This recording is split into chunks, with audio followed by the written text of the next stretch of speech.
Hello नमस्ते श्री स्वामी समर्थ. मी दीपाली. माझ्या family व्लॉगमध्ये तुमचं सगळ्यांचं अगदी मनापासून स्वागत आहे. तर सकाळचं नाही तर पीठ वगैरे मळायला घेतलं होतं. आज माझ्या मुलांचं खूप असं मोठं स्पेशल डे होता.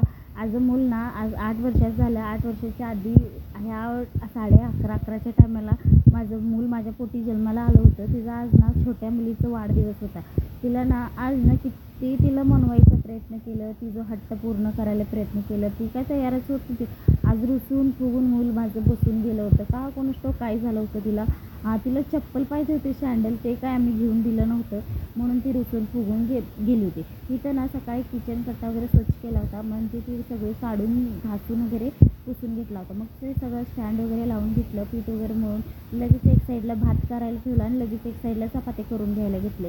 मग चपात्या झाल्यानंतर मी तिला घेऊन ना मार्केटला पण जायचं होतं तिचं चप्पल बघायसाठी. आणि ते बघायला गेलो तरी तुम्हाला सांगते एवढी महाग असतात ना लहान मुलांची चप्पल म्हणा, कपडे म्हणा, तिची वस्तू म्हणायला मोठ्यांपेक्षा तर लहान मुलांचीच महाग असतात. मला तर असं वाटते बघा. ह्याच्या परिस्थिती बघायला गेलो सँडल तर इतकं 500, 550, 600 रुपये एवढी महाग होते. मग आमच्या खिशाला काय परवडत नाही बाबा एवढे महाग सँडल आणि चप्पल घ्यायचं म्हणलं. आता तर कुठलं सणसुद्धा नाही म्हणलं एवढं महाग कसं काय देतात काय माहिती म्हणलं. बघितलं पण ते का आम्हाला व्यवस्थित काय वाटलं नाही म्हणून हेसाठी आम्ही काल पण बघितलं होतं. तिच्यासाठी तिथं तवा पण भेटला नव्हता आणि आज पण जाऊन बघावं म्हणलं होतं आम्ही. तर तिच्यासाठी तिला घेतलंच नाही चप्पल म्हणून ना एवढे रडत होते. तरी तिला म्हटलं बाळा तू केक कापणार आहेस, तू काय चप्पल घालून केक कापणार आहेस काय, नाही ना. म्हणून तिला किती समजावण्याचा प्रयत्न केलं पण ती काही समजायला तयारच नाही. रुसून फुगून बसली होती. मग नंतर इथं म्हणलं पहिल्यांदा तर मी सगळे चपाती वगैरे जास्त बनवला आज सकाळी. आईला डबा द्यायचा होता, आई कामावरती जाणार होते त्यासाठी. मग इथं ना मटकी आपली असते ना ती मटकी मागवली होती मी दुकानातनं.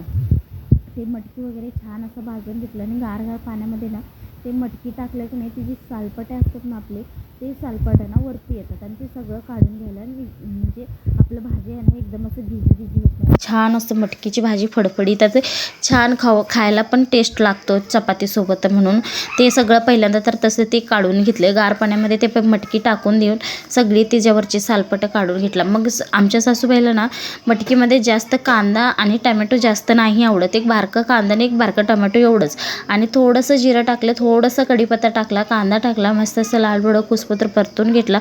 मग नंतर थोडंसं मीठ टाकले कांद्यामध्ये टमॅटोमध्ये, कारण की ते गिर झालं का नाही छान असं मसाला आणि मटकी एक सकट मिक्स होऊन जाते म्हणून प्रत्येक फोडणीला मी अशीच फोडणी देते.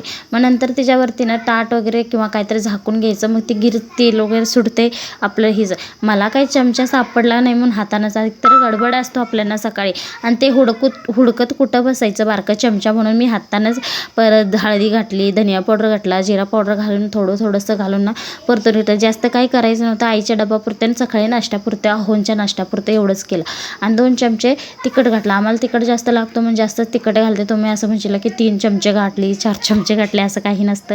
2 चमचे घातले. मस्त असं मटकी वगैरे धुवून घेतलं भाजून. ते घालून ना छान असं तेलामध्ये परतून घेतला. तेलामध्ये परतल्यानंतर थोड्या वेळ थोडंसं पाणी टाकून ना त्याला असं म्हणजे खालीवरती करून त्याला शिजायला ठेवून दिलं होतं. मग ते छान शिजते ना मग त्यांना आईला अहोला सगळ्यांना मी नाश्ता वगैरे देते. थोडंसं खालीवर केला. मग नंतर ते ठेवून घेतलं प्लेट. थोडंसं पाणी घालून घेतलं. छान असं झालं होतं. इथं बघू शकता व्हिडिओमध्ये. थोडं इथं छान असं शिजून छान असं फडफडीत मटकी झाली होती. इथं अहोंना मी नाश्ता दिला, चपाती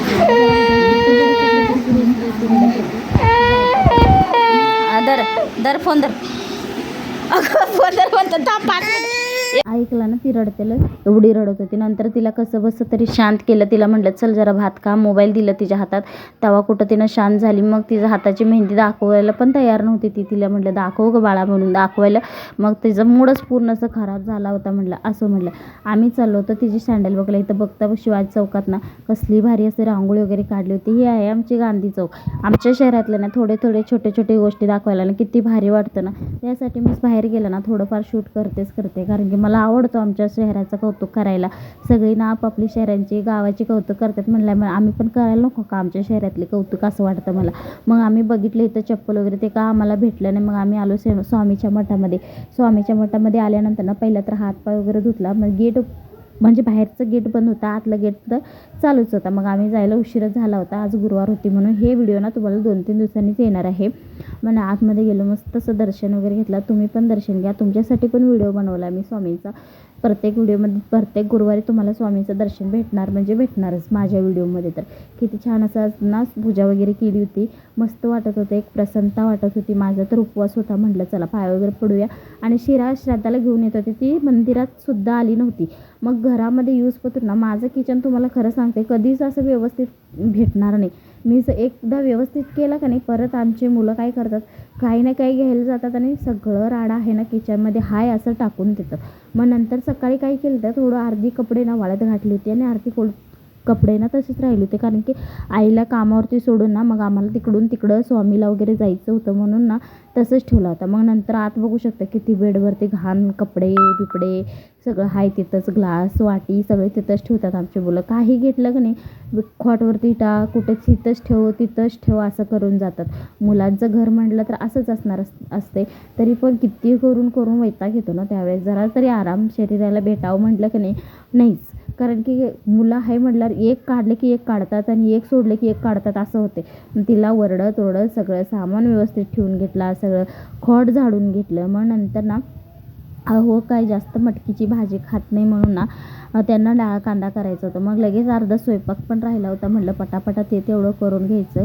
आणि अहो दुपारच्या जेवणाला येतात घरी, मग त्यांना लागते डाळ कांदा वगैरे. मग तेच करायला घेतला. तिका डाळ कांदा काय त्यांच्या एकट्यासाठी बनवायचं होतं. डाळ तर मगाशी म्हणजे भिजवून ठेवलं होतं आल्यानंतर. मग नंतर छान भिजलं होतं. कढीपत्ता घातला, जिरं घातलं, मोहरी घातली, कांदा टमॅटो घालून हे साधं सिंपलमध्ये डाळ कांदा. आणि आमच्या अहोंना डाळ कांदा ना खूपच आवडतो. कोणाकोणाला आवडतं ते नक्की सांगा. आणि सकाळी तर आई मटकीची भाजी आणि चपाती घेऊन गेल्या होत्या.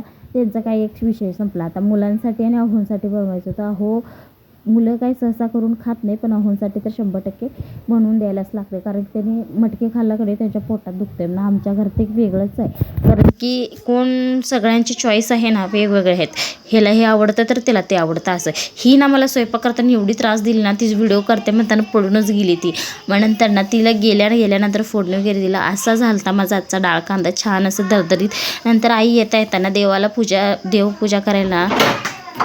देवपूजा करायला ना फुलं वगैरे घेऊन आले होते. मग तेच ताटामध्ये ठेवले होते. आज पूजा करायला सुद्धा उशीर झाला होता. म्हटलं ते सुद्धा करून घ्यायचं. हळदी कुंकू संपलं होता करंड्यामधलं, ते भरून घेत होते. छान असं पूजा करायला सुद्धा उशीर झाला होता. संध्याकाळचं 5-5:30 असं झाले होते. म्हटलं चला असं म्हटलं ते सगळं पूजाचे सामान वगैरे करायचं. आज गुरुवार होता म्हटलं स्वामीला अभिषेक वगैरे पण करून घेतला. छान असा अभिषेक करून त्यांना पुसून हळदी कुंकू चंदनाचा टिळा वगैरे लावून त्यांच्या जागेला ठेवून घेतलं. छान असं अभिषेक करायचं काय जास्त हे नाही.